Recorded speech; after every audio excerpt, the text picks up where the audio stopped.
हर हर भोले नमः शिवाय।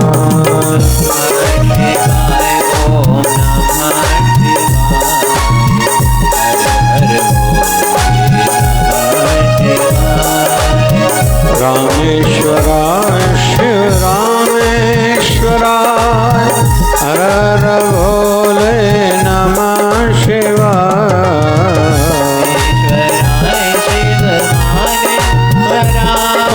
हर हर भोले नमः शिवाय। सोमेश्वराय शिव सोमेश्वराय हर हर भोले नमः शिवाय।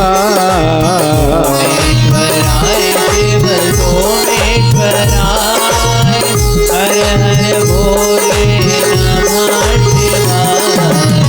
नमः शिवाय ओम नमः शिवाय। हर हर भोले नमः शिवाय। शिवाय ओम नमः शिवाय।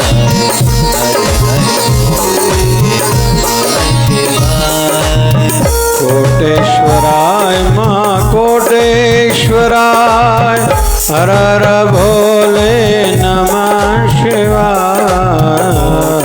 ईश्वराय महाकोटेश्वराय हर हर भोले नमः शिवाय।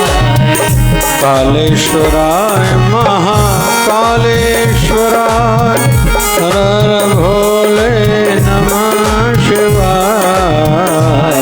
ईश्वराय महाकालेश्वराय हर हर भोले नमः शिवाय। नमः शिवाय ओम नमः शिवाय। हर हर भोले नमः शिवाय। शिवाय ओम नमः शिवाय। हर हर भोले नमः शिवाय। बोलिए शंकर भगवान की जय। बोलिए सत्य सनातन धर्म की जय। लक्ष्मी नारायण भगवान की जय। राम कृष्ण भगवान की आयो लाल सभई जो। बोलिए सद्गुरु स्वामी शिव भजन जी महाराज की जय। बोलिए शिव धारा वाले साहिब की जय। गुरुवर तुम्हारे प्यार ने जीना सिखा दिया।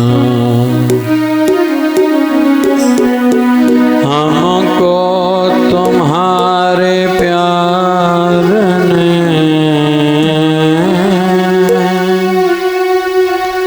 हमको तुम्हारे प्यार ने इंसान बना दिया।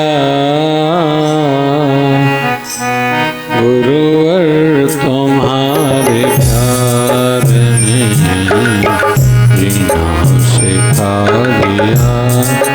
ओ गुरुवर तुम्हारे प्यार ने जीना सिखा दिया। हमको तुम्हारे प्यार ने तुम्हारे प्यार ने इंसान बना दिया। इंसान बना दिया। गुरुवर तुम्हारे प्यार ने जीना सिखा दिया। ओ गुरुवर तुम्हारे प्यार ने जीना सिखा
से मुझको आपने अपना बना लिया।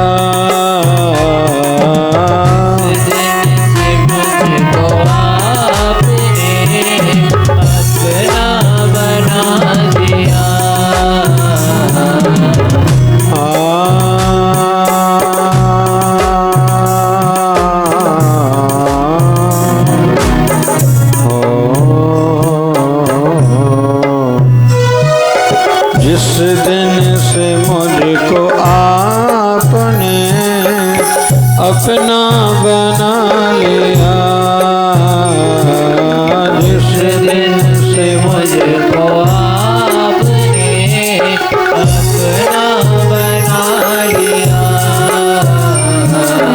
दोनों जहां को दास ने, दोनों जहां को दास ने तब से भुला दिया, भुला दिया। गुरुवर तुम्हारे प्यार ने जीना सिखा दिया, गुरुवर तुम्हारे प्यार ने जीना सिखा दिया। हमको तुम्हारे प्यार ने, हमको तुम्हारे प्यार ने इंसान बना दिया, इंसान बना दिया।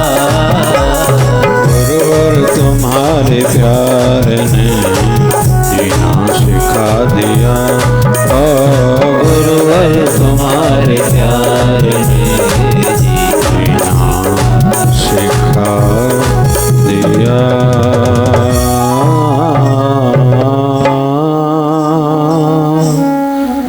गुरुवर तुम्हारे प्यार ने जीना सिखा दिया। गुरु बिन ज्ञान न होता है,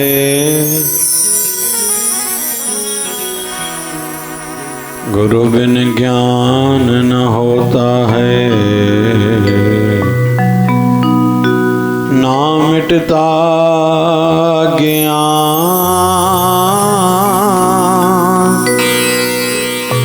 बढ़े आध्यात्मिक ज्ञान संत दास गुरु के ज्ञान से, संत दास गुरु के ज्ञान से। सबसे पहले तो आज बहुत एक पावन संयोग है, चतुर्मास, फिर श्रावण मास, अधिक मास, सोमवार का दिन और शिवरात्रि का दिन। मासिक शिवरात्रि साल में आती है एक बार, महाशिवरात्रि, और हर महीने आती है शिवरात्रि। यह तिथि भगवान शिव जी को बहुत प्रिय है, तो सोने पे सुहागा वाला संयोग है। बहुत लोग कहते हैं मैं इन चीज़ों को नहीं मानता। नहीं, ये फैक्टर्स हैं, सहयोगी फैक्टर्स हैं।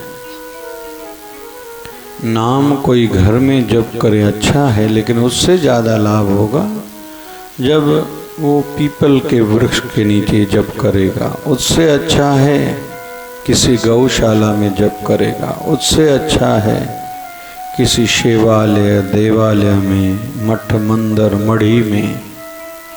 उससे अच्छा है किसी तीर्थ पे जाके जप करे। उससे अच्छा है किसी पावन नदी के कंठे पे बैठ के। उससे अच्छा है पावन नदी में बैठ के या खड़ा होके जप करे। उससे अच्छा है अपने गुरु दरबार में जप करे। उससे ज़्यादा लाभ मिलेगा जब कोई अपने गुरुदेव के सामने समीप होके दर्शन करते हुए कोई जप करे। हर चीज का अपना महत्व है। बेलपत्र रोज शिव जी पर चढ़ाना चाहिए, विशेष रूप में तो फिर श्रावण मास में, और सोमवार को तो जरूरी ही। वैसे ही को बुधवार को भी चढ़ाएगा तो बहुत सी चल रही झंझटें तकलीफें, शिवलिंग पर जो बुधवार को भी चढ़ाता है बेलपत्र, तो उनके आने वाले कई कष्ट, चल रहे कई कष्ट दूर होते हैं। हर चीज का अपना एक महत्व है। तो पावन संयोग है, ओम नमः शिवाय का अखंड जप चल रहा है, शिव जी की शरणागति में हम लोग बैठे हैं। तो एक बार सभी फिर से गुनगुनाएंगे। गुरुवर तुम्हारे प्यार ने जीना सिखा दिया, हो गुरुवर तुम्हारे प्यार ने जीना सिखा दिया। हम लोग अपने जीवन में प्रैक्टिकल रूप में देखेंगे तो जिन जिन कर्मों का रिपीटेशन बार बार होना ज़्यादा है, उनका प्रभाव हमारे मन पर ज़्यादा है। जैसे हम लोग खाते हैं दिन में कई बार, वैसे 3 बार से ज़्यादा किसी को भी नहीं खाना चाहिए। कुछ भी खाए लेकिन 3 बार से ज़्यादा नहीं। बार बार जो खाएगा उनका शरीर बीमार जल्दी हो जाएगा, और शरीर को जो खुद ही बचाने की जो शक्ति है, जिसको इम्यूनिटी कहा जाता है, इम्यूनिटी शरीर की कमज़ोर हो जाती है, वीक हो जाती है जो बार बार खाते हैं। तो बार बार कभी भी नहीं खाना चाहिए, 3 बार। और दूसरा नियम है, खाओ तो पियो नहीं, पियो तो खाओ नहीं। जैसे नियम है, गा तो खा ना। जो गाते हैं उनको गाने से पहले और बाद में खाना नहीं चाहिए। अगर फिर खा तो गा ना, अगर खाया है तो जल्दी फिर गाओ नहीं। ये नियम है और अनुभवी महापुरुषों के वचन हैं।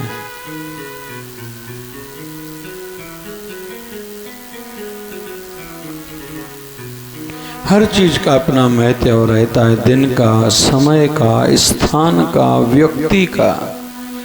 दान भी किसी योग्य को दिया जाएगा, किसी पवित्र स्थान पे दिया जाएगा तो उसका फल ज़्यादा मिलता है। फिर ज़रूरतमंद हो, भंडारा हम कराएं फल है, लेकिन बहुत कोई भूखा हो उस समय उसको खिलाया तो उसका अपना एक फल है। जैसे ये अभी अधिक मास चल रहा है ना, इसमें खूब बाकी 2-3 दिन जितने बच्चे हैं खूब हर कोई जप करे, दान करे, स्नान करे, क्योंकि ये फिर 3 साल के बाद आने वाला है। फिर श्रावण 2 नहीं आएंगे, अधिक मास आएगा, पुरुषोत्तम महीना आएगा 3 साल के बाद, लेकिन 2 श्रावण नहीं आएंगे। तो लाभ खूब हर किसी को उठाना चाहिए। और हमारे मन पर प्रभाव उन चीज़ों का ज़्यादा है जो बार बार हमारे सामने आते, या तो हम गाते हैं या देखते हैं या बोलते हैं या सुनते हैं या पढ़ते हैं। इसलिए कहते हैं आप गुरु दरबार बार बार जाया करो, कि जैसे एक दिन आपका मन ही गुरु मंदिर बन जाए। जैसे मुझे याद है जब मेरी 11th की पढ़ाई चल रही थी, तो यही चालिया जब पूरा हुआ तो बाबा शिवभजन जी भगवान ने लिस्ट बन रही थी कि कोई कहाँ जाएगा, किसकी ड्यूटी कोलपुर में है, शिकारपुर में है, ऐसे विषय चल रहा था। नहीं, मेरी मेडिकल में थी, पहले साल में MBBS में एडमिशन हो चुकी थी। रात को 25 तारीख थी शायद, बाबा जी ने मुझसे पूछा, हर किसी से वो लिस्ट बन रही थी, तुम्हारी ड्यूटी कहाँ, तुम्हारी ड्यूटी कहाँ। जब मेरा नंबर आया तो बाबा जी ने पूछा, तेरा क्या प्रोग्राम है? मैंने कहा बाबा जी मैं तो इधर ही हूँ आपके साथ। बोले सुना है तेरी एडमिशन हो गई, तू लारकाना नहीं जाएगा? मैंने कहा नहीं जाऊँगा। क्यों नहीं जाओगे? मैं आश्रम के बगैर आपके बगैर तो रह ही नहीं सकता। तो बाबा शिवजन जी भगवान ने कहा था ऐसे करो, हथौड़ा लाओ, आश्रम को तोड़ते हैं। मैं भी कोलपुर जा रहा हूँ, आधा मैं लेके जाऊंगा, आधा तुम लाड़काना लेके जाओ। अरे कब तक बिल्डिंग में मोह अटकाओगे? अपने मन को गुरु मंदिर कब बनाओगे? जो जहाँ तुम रहो वहीं आपके गुरु का मंदिर भी साथ में ही रहे।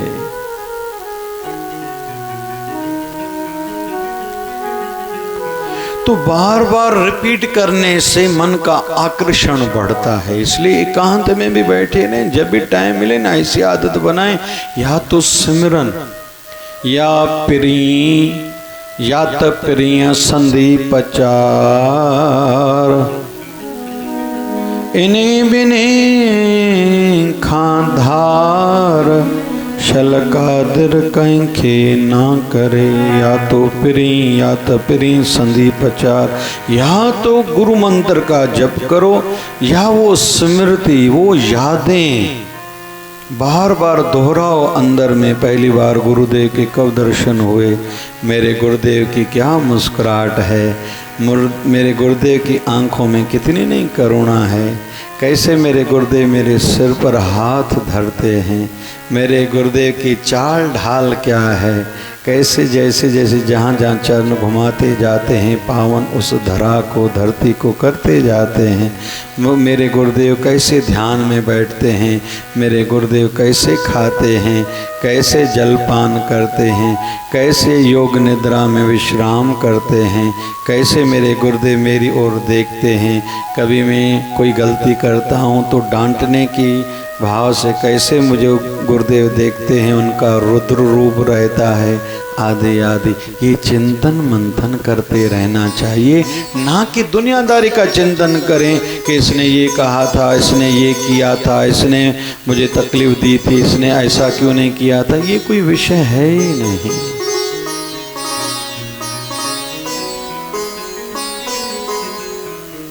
गुरुवर तुम्हारे प्यार ने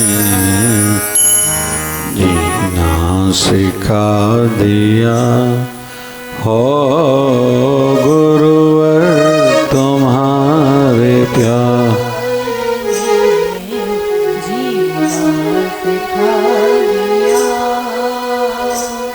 स्वामी विवेकानंद महाराज जी के गुरुदेव स्वामी रामकृष्ण परमहंस गले की कैंसर हो गई थी।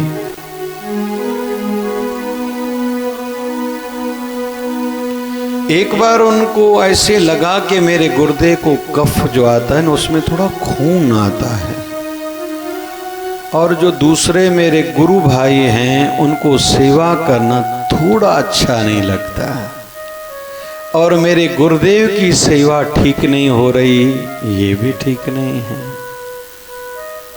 क्योंकि समय समय का अपना मूल्य रहता, कृपा की कुछ घड़ियां रहती हैं। करे तो आदमी भले जीवन भर, लेकिन कुछ घड़ियां ऐसी रहती हैं जो बहुत कुछ देके जाती हैं, और उन घड़ियों को, उन अवसरों को समझना पड़ता है, पहचानना पड़ता है, फिर उस समय तत्पर रहें कि मुझे सब कुछ करना है। राजा हरिश्चंद्र ने सपने में देखा था, मेरे गुरुदेव ने मुझे कहा है तुम मुझे क्या दे सकते हो। राजा हरिश्चंद्र ने कहा मैंने आपको सब कुछ दे दिया। मैं बोले क्या?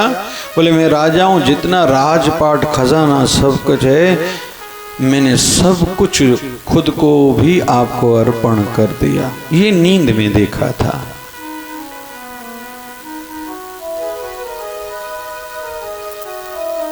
जब सवेरे आंख खुली, गुरुदेव को नजदीक जाके मैंने सब आपको अर्पण कर दिया। बोले तुम अभी तक बचे हो, तुम्हारी पत्नी भी है, तुम्हारा बेटा रोहित भी है। तो राजा हरिश्चंद्र को पता चला कि काशी नगरी ऐसी है जहां इंसान बेचे जाते हैं और वहां पैसा ज्यादा मिलता है। तो राजा हरिश्चंद्र काशी गया है अपनी पत्नी तारामती को लेके, बेटे रोहित को लेके वहाँ खुद को बेचा है। वहाँ से भी जो पैसे मिले गुरुदेव को अर्पित करे थे।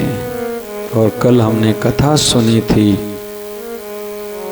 उसकी पत्नी बेची गई थी, जो माल ही था फूल वाला, बगीचे वाला, उसने खरीद किया और खुद राजा हरिश्चंद्र मसाणी के पास खुद को बेचा। मसाणी ने आज्ञा करी, जितने भी लोग मुर्दे यहाँ आए सबसे पैसे लेके उनको जलाया करो। अभी खाए कहाँ से? उन जमाने में कुछ कहीं तो भी एक प्रक्रिया रहती थी, एक तरीका रहता था। कच्चे चावल लेके जाते थे, थोड़े कच्चा आटा आदि लेके जाते थे शमशान में, जो ऊपर मुर्दे के ऊपर छटकते थे। वो चावल इकट्ठा करके मुर्दे जो जलाता था, एक किसी हांडी में कच्चे चावल पानी रख के उस मुर्दे की अग्नि के ऊपर वो पका के वो चावल खाता था। वो राजा हरिश्चंद्र जो सम्राट था, ऐसे जीवन बीत रहा था। एक दिन कल कथा हमने सुनी, बेटा गुजर गया, पत्नी आई है, क्या ये मेरे बेटे का अग्नि संस्कार करो, अंतिम संस्कार करो। बोले पैसे दो। बोले पैसे मेरे पास नहीं है। बोले नहीं जलाऊंगा। मालिन थी, फूल तोड़ने गई थी, वहाँ सांप निकला बगीचे में से, उसके बेटे को डस लिया, मर गया। अपने मालिक से कहती है मुझे पैसे दो, मैं अपने बेटे का अंतिम संस्कार करूं। उस माली ने उनको पैसे नहीं दिए। फिर शमशान में आइए, राजा हरिश्चंद्र मसाणी बने हुए हैं, बेटे को जलाओ, अंतिम संस्कार करो। बोले पैसे दो। बोले पैसे तो नहीं है। बोले नहीं जलाऊंगा, मैं अपने मालिक की आज्ञा का पालन पूरा पूरा करूंगा। तो तारामती ने यहाँ तक कहा था, ये हम दोनों का बेटा है ना, जैसे मेरा बेटा वैसे आपका बेटा। बोले इस समय मैं केवल अपने मालिक का नौकर हूँ, मुझे नहीं समझता ये तुम्हारी बात है, ये हमारा बेटा है, तुम कौन हो, मैं तुम्हें पहचानता तक नहीं। तो ऐसी कठोर परीक्षाएं दी थी, पास हो गए। गुरुदेव ने दर्शन दिया, फिर से राजपाट मिला था। तो जब भी परीक्षा की घड़ियां चल रही होती है ना, वो अवसर रहता है। जैसे बच्चे भले साल भर में कितनी भी पढ़ाई करें, लेकिन परीक्षा का अंतिम महीना, फिर अंतिम 15 दिन, अंतिम हफ्ता, फिर अंतिम 3 दिन, फिर अंतिम 1 दिन रहता है। एक ही दिन में 2 बार रिपीट हो जाता है, रिवीजन हो जाती है पूरे कोर्स की। उस दिन जिस बच्चे ने पढ़ाई नहीं करी, सीधी बात है वो अच्छी मार्क्स नहीं लाएगा। बहुत फर्क गिरता है। जैसे अपने गुरु दरबार में कोई उत्सव चल रहा है, कोई उसी दिन ना आए, बाकी साल भर आए, तो ये अच्छा नहीं है। हर परंपरा का कोई नियम रहता, मासिक या हफ्ते का कोई दिन ऐसा सत्संग भंडारे का रहता है, वहाँ कोई नहीं पहुँच पाया तो किस बात की काम की बात रही। अपने मित्रों में किसी के घर में सुख दुख है, कोई मंगल कार्य है या गम का माहौल है, कोई दुख की घड़ी है, उस समय किसी ने साथ नहीं दिया तो मित्र काहे का हुआ। बस इसको ही थोड़ा समझना है। वक्त विचारे सो बंदा हो, इंसान वो दास वो भक्त किसका नाम है? जो समय को पहचान के उस समय के अनुसार आचरण करे, चलन चले। अभी मेरी इस समय की घड़ी मुझे क्या कहलाती सिखा रही है, इशारा दे रही मुझे क्या करना चाहिए। तो स्वामी विवेकानंद महाराज को जब लगा कि मेरे गुरुदेव की सेवा ठीक नहीं हो रही और मेरे गुरु भाइयों को अच्छा नहीं लगता, गुरुदेव शरीर करके वृद्ध हैं, फिर गले में कैंसर है, फिर कफ आता है, फिर उसमें से थोड़ा खून भी निकलता है घड़ी घड़ी का अपना मूल्य। हमारे रोड़ी में संत हुए हैं साईं पारू शाह, उनको भी कफ ज़्यादा रहता था। उनके शिष्य थे साईं वसंत शाह, क्या नाम है उनका, साईं कालीराम, साईं ओमीराम। अभी हमारे बाबा जी की जो जन्म जयंती का उत्सव है 18, 19, 20 सितंबर, साईं ओमीराम 18 तारीख को आ रहे। अभी साईं कालीराम साईं ओमीराम होके गए थे मार्च वाले निर्वाण तिथि पे। तो साईं वसण शाह अपने गुरुदेव की सेवा में थे। उनको विरुद्ध थे गुरुदेव, कफ था, चिमनी बोलते हैं, चिमनी जिसमें कफ फेंका जाता है, बर्तन पुराने जमाने में उसको चिमनी कहते थे। बार बार कफ होता था और रात भर जागते थे, और साईं वसण शाह भी रात भर ही जागते थे। तो एक बार आधी रात को थोड़ी देर पहले कफ आया था, फेंका था, तो वो चिमनी लाए थे, अभी जल्दी ज्यादा कफ आ गया। अरे भाई वसण, अभी के अभी जल्दी चिमनी लाओ, कफ भर आया है मुंह में। तो साईं वसण शाह ने अपना मुंह खोल दिया, क्योंकि चिमनी धोने के लिए बाहर रख के आए थे। गुरुदेव आई, ये चिमनी आप कफ बाहर निकालिए, अपने शरीर को तकलीफ न दीजिए। जैसे ही साईं पारू शाह ने वो कफ निकाला, थूका सीधा साईं वसण शाह के मुंह में। आध्यात्मिक जगत में विशेष तौर पर सूफियों में इसको कहते हैं पिक। पिक गुरुदेव कभी कभी किस पर कृपा करके पिक पिलाते हैं, प्रेम की पिक। साईं वसण शाह ने वो पी ली, जैसे अंदर ले लिया, वो आध्यात्मिकता का प्रेम का रंग हृदय पर चढ़ गया। बस ये समझना है थोड़ा अवसर को। कहते ना कि एक राजा रोज आता था संत रविदास जी महाराज के पास। सुना है आप सिद्ध पुरुष हो, पूर्ण पुरुष हो, आपके पास सब कुछ है, आप कृपा करके मुझे कुछ ऐसा दीजिए कि जैसे मेरे मन पर वो प्रेम का रंग चढ़ जाए। संत रविदास जी महाराज रोज कहीं लौटा दे, क्योंकि जो पूर्ण महापुरुष है ना, जल्दी मानते ही नहीं कि मेरे पास कुछ है। वो तो कहते हैं हमारे पास कुछ है ही नहीं, हम तो जानते ही नहीं। जो कहे मैं ज़्यादा जानता हूँ, इसका मतलब है पता नहीं कितना जानते हैं। और जो कहे मैं नहीं जानता, क्योंकि पूर्ण पुरुष कभी नहीं कहेगा मैं कुछ करूँगा, दूंगा, या मैं कर सकता हूँ, तुम चिंता नहीं करो, जाके सो जाओ। नहीं, पूर्ण महापुरुष ये नहीं कहेंगे, वो कहेंगे मेरे गुरुदेव कृपा करेंगे। और हम सबको भी जब भी तरक्की हो रही हो, उन्नति जीवन की हो रही हो, सुख समृद्धि यश बढ़ रहा हो, ऐसे समझना चाहिए ये मेरे गुरुदेव की कृपा है। मन ही मन में धन्यवाद शुक्राना का भाव बना रहेगा तो गुरुदेव और ऊंचा उठाएंगे। जिस दिन जिसको लगने लगा कि मुझे समझ में आ रहा है, मैं तो अभी सीख गया हूँ, अभी तो मैं और ज़्यादा तरक्की उन्नति करूँगा, मतलब वो रुक जाएगा। संत रविदास रोज कहे मैं तो चमार आदमी भाई, मेरी जात कमीनी, मेरी पात कमीनी, ओछा जन्म हमारा, तुम शरणागत राजा रामचंद्र, कह रविदास चमारा।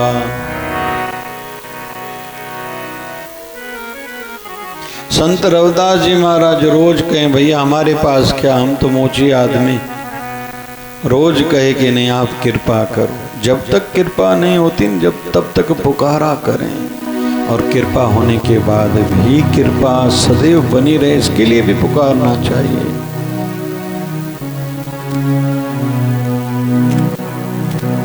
जैसे जिस दिन जिसको नामदान मिल जाता है ना, मतलब अभी एडमिशन ऑफिशियली हो गई, आपकी अभी तो पढ़ाई शुरू हुई है, ख़त्म थोड़ी हुई। बहुतों को लगता है हो गया, अभी कैसे हुआ भैया, अभी तो काम शुरू हुआ है ना, अभी तो मंजिल बहुत आगे है।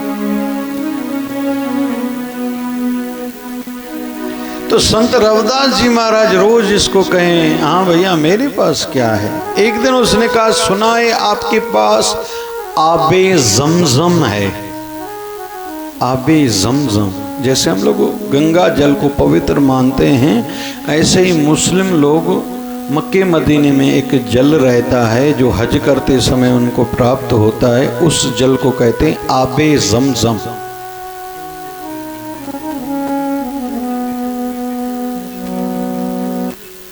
एक दिन संत रविदास जी महाराज भी अपनी मौज में बैठे थे। जो मट्टी का एक कटोरे का जैसा रहता है जैसे पाण कूंडो चुनो, जिसमें जूते को पहले गीला करके फिर जूते की सिलाई करते हैं, उससे एक अंजलि ली, कहा ले लो पियो, आवे जमजम है ये। तो उन्होंने जैसे वो जल लिया, मन में आया कि ये जूते वाला पानी पियो। तो अभी संत ने दिया है, मना भी कैसे करूं, तो हाथ ऐसे ऊपर करके अपने कुर्ते में वो जल डाल दिया। रविदास महाराज जी को कहते मैं जाऊं, बोले आप खुश रहो, जो तुम्हें चाहिए था मैंने दे दिया। अभी इन्होंने पिया तो नहीं।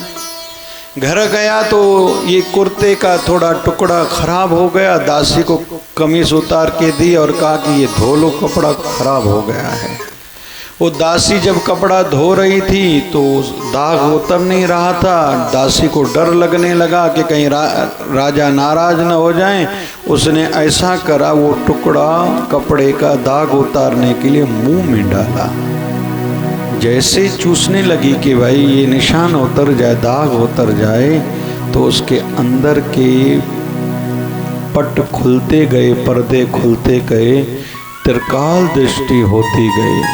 भूतकाल पहले क्या हो चुका है, अभी क्या हो रहा है, आगे क्या होगा, तीनों कालों का उसको पता होने लगा।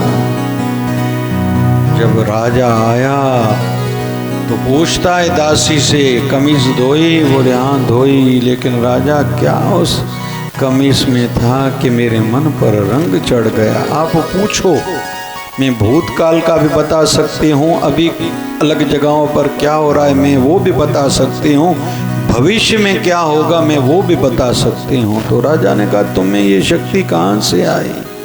तो वो दासी कहती है मैंने ज़्यादा तो कुछ नहीं करा, अपने कमीज दी, मैंने धोना शुरू करा, दाग उतर नहीं रहा था, मैंने वो कमीज मुंह में डाली, उससे अभी ये चमत्कार हो गया, अंदर में मेरे प्रकाश हो गया है, मुझे भी नहीं समझ में आ रहा। राजा समझ गया कि संतों ने मुझ पर कृपा करी, पर मैं उस कृपा को समझ नहीं पाया और कदर भी नहीं कर पाया। फिर से दौड़ता हुआ गया संत रविदास जी महाराज के पास कि गुरुदेव आपने तो कृपा करी, लेकिन मैंने उसका कदर न जाना और कदर किया भी नहीं, आप फिर से दया करो। बोले बार बार ये चीज़ें थोड़ी दी जाती हैं। उसने बहुत बार कहा, लेकिन संत रविदास जी महाराज ने कहा कि जब समय आएगा फिर से हो सकता है आपको कुछ मिले, लेकिन वो घड़ी तो चली गई। वैसे ही कहते हैं जैसे कोई किसकी लड़की जवान है, कोई अच्छा रिश्ता आए ना, लौटाना नहीं चाहिए। अगर एक बार वो अच्छा रिश्ता हाथ से निकल गया फिर वैसा नहीं मिलता। कोई अच्छा पार्टनर मिले धंधे के लिए, कभी भी उसको नहीं छोड़ना चाहिए। घड़ी घड़ी का अपना एक मूल्य रहता है। तो गुरु कृपा की भी कुछ जीवन की विशेष घड़ियां रहती हैं। हमारे सदगुरुदेव भगवान 1008 सदगुरु स्वामी शिव भजन जी महाराज, छुट्टियों के दिन होते थे, माँ कहती थी चलो मेरे साथ गुरु दरबार में चलें। वहाँ पहुँच के बाबा जी बहुत सीधे थे, नाम ही था शिवाराम। सोमवार के दिन शरीर का अवतरण हुआ था तो शिव जी के नाम से नाम रखा गया था शिवाराम। तो माँ से पूछते थे अम्मा मैं क्या करूं? अम्मा कहते थे, माँ जेठी बाई उनकी माता जी का नाम था। क्या करूं? बोले झाड़ू लगाओ। झाड़ू लगाया। 12-13 साल 15 साल आयु होती थी। अभी क्या करूं? थक गया हूं, थोड़ी देर वाले लेट जाओ। फिर अम्मा अभी क्या करूं? अभी मटके धो, मटके भरो। अम्मा हो गया। अभी क्या करूं? थोड़ा विश्राम करो, मंदिर में जाओ, अंदर झाड़ू लगा के आओ। ऐसे अपनी माता के कहने में बहुत रहते थे। तो एक दिन सेवा कर रहे थे गुरुदेव 1008 सदगुरु बाबा गोविंद भजन जी महाराज की नज़र पड़ी, और पहले से ही बाबा जी की नज़र उनके ऊपर थी, क्योंकि बाबा गोविंद भजन साईं जब भी नगर में जाते थे, शहर में जाते थे, तो बाबा शिव भजन जी महाराज का घर वहीं नगर में ही था, शहर में, बाजार में ही था। तो उनके घर चले जाते थे भोजन पाने के लिए। जब भोजन पाते थे तो बाबा शिव भजन साईं को अपने गोद में बिठाते थे, एक एक गिलास तोड़ के पहले बाबा शिव भजन को खिलाते थे, फिर खुद खाते थे। तो कृपा पहले भी थी। और इधर से आश्रम में सेवा कर रहे होते थे तो बाबा गोविंद भजन साईं की नज़र और ज़्यादा जाती थी। एक दिन बुला के कहा था, इधर आओ सेवाराम। बाबा जी आ गया। अरे तुम्हें मैं अगर कहूँ तुम सदा के लिए आश्रम में रह जाओ, तुम ऐसा करोगे क्या? मेरी इच्छा है तुझे मैं अपनी गद्दी पर बिठाऊं, लेकिन सुनो, ये गद्दी है उदासीन गद्दी, ये बाल मुंडन कराना पड़ेगा। तुम सूट कोट पहनते हो, ये कपड़े उतार के धोती पहननी पड़ेगी और मंदिर में रहना पड़ेगा। तो बाबा शिवभजन जी महाराज ने कहा अपने गुरुदेव को कि पहले अम्मा से पूछूं। तो माता जेठी बाई को बाबा गोविंद भजन जी महाराज ने बुलाया कि मुझे सेवाराम चाहिए इस गद्दी के लिए। तो माँ जेठी बाई ने कहा था, ये बड़ी गद्दी है, उदासीन संतों की गद्दी है, ये छोटा बालक है, इस बेचारे को क्या समझता है। बोले तुम चिंता नहीं करो, गद्दी पर ये बैठे, सेवा ये करे, बाकी आगे की पूरी जवाबदारी हमारा शरीर रहे न रहे हमारी ही रहेगी। बोल बाबा गोविंद भजन जी महाराज की। और ऐसा हुआ 1951 में बाबा जी गद्दी पर बैठे, पीठाधीश्वर 6वें बने।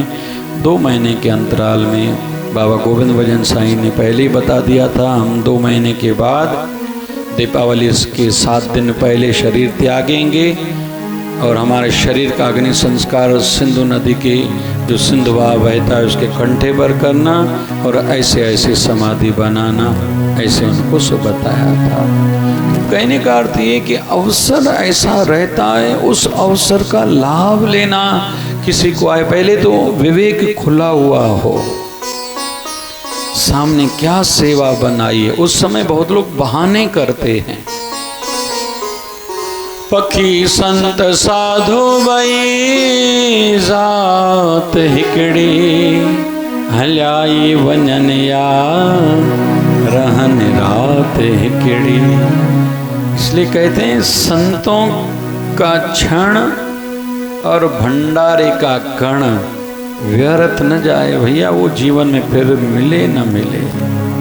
और गुरुदेव की कृपा से ही लाभ होता है। कौन सा? गुरुवर तुम्हारे प्यार ने जीना सिखा दिया, हो गुरुवर तुम्हारे प्यार ने जीना सिखा दिया। हमको तुम्हारे प्यार ने, हमको तुम्हारे प्यार ने जीना सिखा दिया, हमको तुम्हारे प्यार ने इंसान बना दिया। गुरुवर तुम्हारे प्यार ने जीना सिखा दिया, हो तुम्हारे प्यार ने जीना सिखा दिया। कहते माँ बाप से भी ज्यादा पद गुरु का है। बोले क्यों? माँ बाप जन्म देंगे, जन्मदाता हैं, लेकिन वो मनुष्य जन्म सार्थक सफल कैसे हो ये गुरु सिखाएंगे। ये माँ बाप को भी जरूरत है गुरु की। जैसे जो संत है ना, जब तक वो अपने गुरु से नहीं जुड़े वो भी संत पूर्ण संत नहीं है। जो कहते हैं मैं सिद्ध पुरुष हूँ, मुझे हो गया, वो रह जाएंगे। संतों के लिए भी नियम यही है। ऐसे नहीं शिष्यों के लिए नियम है, संतों के लिए नियम नहीं है। वो भी अपने मूल से, अपने गुरुदेव से जुड़े रहें। जो अपने गुरुदेव से जुड़े हुए रहते हैं ना, उन पर ही विशेष कृपाएं रहती हैं। नहीं तो आगे चलते चलते उनकी गाड़ी भी रुक जाती है और कहाँ के कहाँ पहुँच जाते हैं। ये संतों के लिए भी भगवान का एक कठोर नियम है। ऐसे नहीं कि हो गया, तभी सभी संत सिद्ध पुरुष भी तौबा तौबा करते हैं। वो कहा था ना, शाब्द लतीफ भिटाई जा रहे थे, एक वैश्वा के हाथ में कुत्ता था, छोटा सा पिल्लू। तो वैश्वा ने कहा कि कुत्ते का पूंछ भगवान के दरबार में कबूल है या ये आपने जो दाढ़ी है वो कबूल है? तो शाब्द लतीफ भिटाई ने कहा अम्मा बाद में बताऊंगा। एक समय ऐसा आया, शाब्द लतीफ भिटाई का शरीर शांत हुआ, अर्थी लेके जा रहे थे, वैश्वा को किसी ने बताया शाब्द लतीफ भिटाई अभी शरीर करके नहीं रहे। एकदम दौड़ती हुई गई, कहा कि इसके शरीर को ठहराओ, अर्थी को रोको। बोले क्या हुआ? बोले मुझे संत से प्रश्न मैंने किया था, उत्तर नहीं दिया, ऐसे संत थोड़ी जा सकता है। हमारे शिवधारा परिवार में ऐसे भी कुछ लोग हैं जिनकी इच्छा थी बाबा शिवभजन जी भगवान से हम नाम दान लें, नहीं ले पाए, बाबा जी ने शरीर त्याग दिया। तो कुछ ऐसे भक्त हैं जो रोते थे, फिर बाबा शिवभजन जी भगवान ने उनको नींद में नाम दान दिया था। ऐसा होता है। एक तो ऐसा मुझसे मिला, मुझे ये बाबा जी कह के गए, अरे नाम दान दिया है। एक व्यक्ति ऐसा भी मिला मुझसे, रामपुरी का था, अरे ये नाम दान दे के गए ना बाबा, और क्या चाहिए, नींद में तुमने पुकारा होगा। बोले हाँ मेरे मन में ये बात थी। तो शाब्द लतीफ भिटाई को वो वैश्वा कहते हैं, महाराज ऐसे कैसे आप जा सकते हो? फकीर साईं मुझे बताओ, उत्तर दो, मैंने प्रश्न किया था, ये मेरी कुत्ते के का पूंछ वहाँ कबूल है या आपकी दाढ़ी? संत उठ के बैठ गए, बोले मेरी दाढ़ी कबूल थी। बोले उस समय आपने उत्तर नहीं दिया? बोले कबूल तो उस समय भी थी, लेकिन पता था 6 महीने अभी और मेरे शरीर को संसार में रहना है, आयु है। सिद्ध पुरुष में उस समय भी था, लेकिन सुना है परमात्मा दयालु भी है, कृपालु भी है, लेकिन उसका एक नाम बेपरवाह भी है। कहीं मैं कहीं अटक न जाऊं, भटक न जाऊं, फिसल न जाऊं, कोई गलती न हो जाए, वह डर था। बोले अभी क्यों कह रहे हो? बोले अभी डर नहीं, क्योंकि मेरे शरीर का समय पूरा हो गया, अभी मैं यहाँ से प्रस्थान करके जा रहा हूँ, अभी संसार से जा रहा हूँ अपने गुरुदेव, अपने परमात्मा के धाम, अभी कोई डर नहीं है। इसलिए कहते हैं कि सदैव जब तक जीवित हो, जितना भी कुछ मिले, करिए भी डरिए, ना करिए भी डरिए। तो अवसर मिले उसका ध्यान रहे, और अवसर मिलता है, बस उसको पहचानने वाली आँख चाहिए, हृदय में तड़प चाहिए, एक जिज्ञासा हो जीवन में, कृपाएं होती हैं। और सवेरे भी आज मैंने कहा, अमृत वेले ब्रह्म मुहूर्त में 3:20 से लेके 3:40 तक, ये 20 मिनट विशेष रूप में ऐसे होते हैं, कहते हैं भगवान सुनते हैं। और जिसके जीवन में जो कष्ट तकलीफ चल रही है, उस समय रोते हुए पुकारे, कृपा जरूर होगी।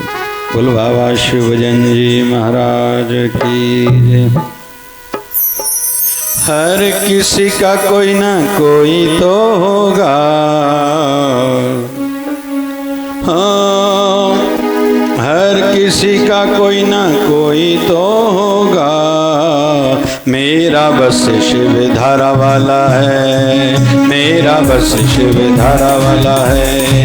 कोई कहीं भी जाता तो होगा, कोई कहीं भी जाता तो होगा। मेरा बस शिव धारा आश्रम है, मेरा बस शिव धारा आश्रम है। जीवन के हर कदम कदम पे आती रहती कठिनाई, जीवन के हर कदम कदम पे आती रहती कठिनाई। सोचता रहता है हर कोई, किसकी जाऊं में शरणाई। सोचता रहता है हर कोई, किसकी जाऊं में शरणाई। इधर उधर कोई जाता होगा, इधर उधर कोई जाता होगा। मेरा बस शिव धारा आश्रम है, सब किसी का कोई न कोई तो होगा, सब किसी का कोई न कोई तो होगा। मेरा बस शिवधारा वाला है, मेरा बस शिवधारा वाला है। ओ आस्था डोलती रहती है, कहीं बदलते हैं भगवान। आस्था डोलती रहती है, कई बदलते हैं भगवान। कई तो हैं इस दुनिया अंदर, बदलते रहते हैं पहचान। कई तो हैं इस दुनिया अंदर, बदलते रहते हैं पहचान। कोई कुछ भी करता होगा, कोई कुछ भी करता होगा। मेरा बस शिवधारा वाला है, मेरा बस शिवधारा वाला है। हर किसी का कोई न कोई तो होगा। थोड़ी ताड़ी बजाओ ना भाई। कोई ना कोई तो होगा। मेरा बस शिवधारा वाला है, मेरा बस शिवधारा वाला है। भगवान संत दास है वही, जिसका विश्वास है पूर्ण। भगवान संत दास है वही, जिसका पूर्ण है पूर्ण। कृपा करके एक दिन मिलेगा उसको प्रभु का दर्शन। कृपा करके एक दिन मिलेगा उसको प्रभु का दर्शन। कोई कुछ भी सोचता होगा, कोई कुछ भी सोचता होगा। मेरा बस शिवधारा वाला है, मेरा बस शिवधारा वाला है। हर किसी का कोई न कोई तो होगा। जाओ, हर किसी का कोई ना कोई तो होगा। मेरा बस शिवधारा वाला है, मेरा बस शिवधारा वाला है। कोई कहीं भी जाता तो होगा,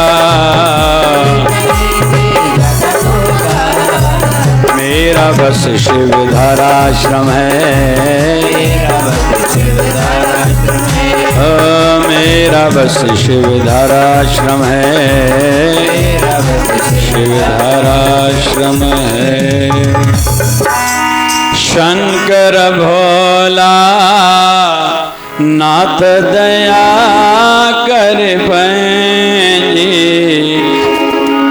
लज रखे जान पत रखे जान, लज रखे जाए पत रखे जाए दमान।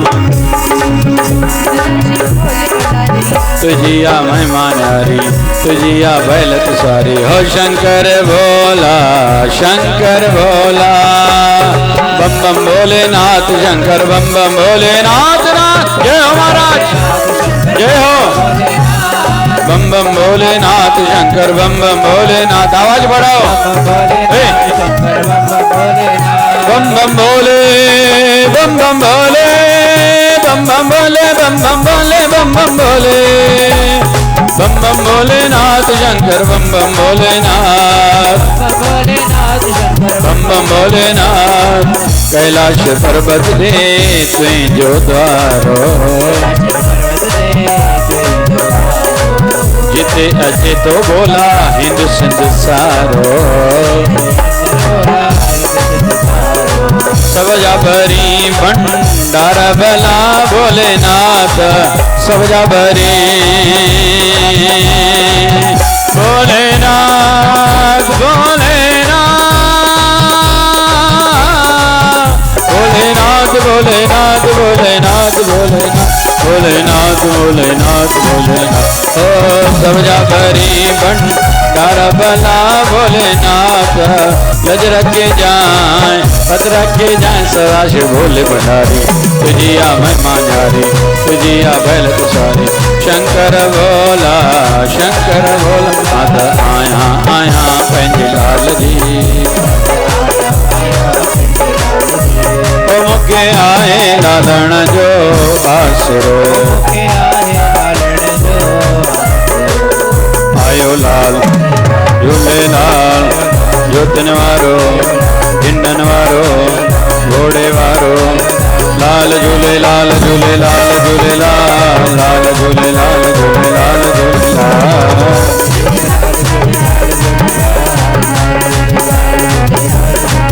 हरे राम राम राम हरे हरे।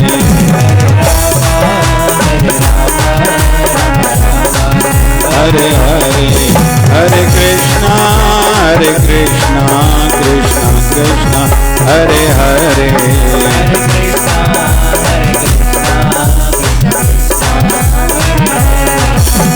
हे पूरन परमात्मा पापों का कर खात्मा।